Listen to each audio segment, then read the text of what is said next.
Ny fiangonana Christ Embassy Madagasikara dia faly miarabanao indray amin'ity andro atalata 7 ny volana martsa ity, ary faly manonona ny fiadanan'ny tompo ho an'ny tsirairay avy. Androantsika dia andre ny tenin'Andriamanitra amin'ny alalan'ity rapsodian'ny fahamarinana ity izay mitondra ny lohateny hoe ny haben'ny fitiavana. Mijerentsika ny tenin'Andriamanitra amin'ny Efesianina 4:7 andininy 17 ka hatramin'ny 19 izay mivaky toy izao: tapany bia mba hitoeran'i Kristy ao am-ponareo amin'ny finoana ka hamaka sy orina mafy amin'ny fitiavana ianareo, mba hahaizanareo mba amin'ny olo-masina rehetra ny ahafantatra tsara izay sakany sy lavany ary ahavony sy alaliny, ary hahalala ny fitiavan'i Kristy izay mihoatra noho ny fahalalany, mba hamenoana anareo amin'ny fahafenon'Andriamanitra rehetra.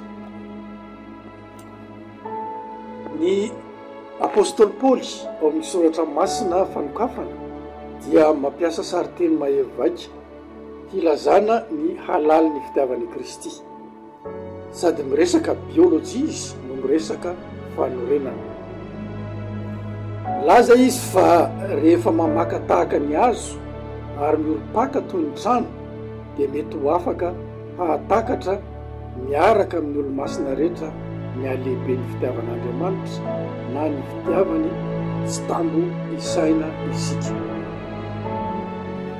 Ny teny hoe mahatakatra dia nadika avy amin'ny teny grika hoe katalambano, izay midika hoe mihazona, misambotra na mitana zavatra mandra-pahatongany ho azonao tanteraka, fanambarana izay tonga ao anatinao na inonao.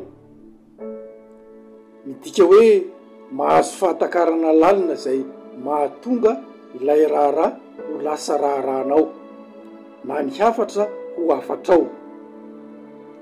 Ahoana no mampitranga izany?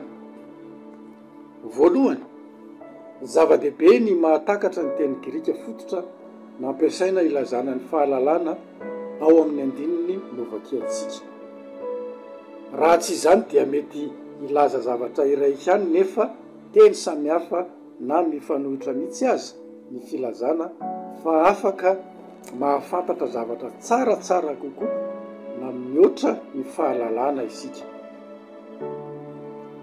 Koa rehefa milaza hoe mahafantatra ny fitiavan'i Kristy izay mihoatra noho ny fahalalana, ny teny hoe mahafantatra amin'ny teny grika dia hoe ginosko, fa ny fahalalana kosa dia avy amin'ny teny grika hoe gnosis. Ny ginosko dia fahalalana fanambarana na fahalalana ampitaina. Tsy afaka manazava ianao ny fomba na hafantaranao ny zavatra fantatrao, fa mahafantatra fotsiny ianao. Izany ny antony iantsoana azy hoe fahalalana fanambarana. Izany dia mifanaraka amin'ny tian'i Jesosy ho lazaina rehefa milaza izy hoe ka ho fantatrareo ny marina, ary ny marina hahafaka anareo tsy ho andeha. Vitantsika izany ao amin'ny Jaona 4:2-3.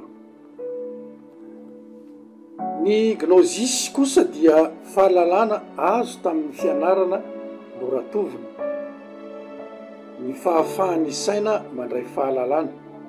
Arak'izany ny Baiboly dia milaza amintsika mba ho ginosko amin'ny fitiavan'i Kristy, manana fahalalana fanambarana ny amin'ny fitiavan'i Kristy, fahalalana ambonin'ny fomba fisainana.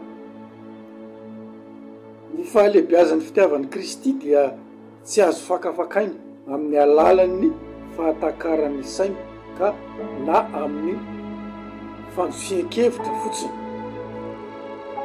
Manampy anao hatakatra izany rehefa milaza ny Baiboly ao amin'ny Jaona 5:17 hoe tsy misy manana fitiavana lehibe noho izao, dia ny nanolotra ny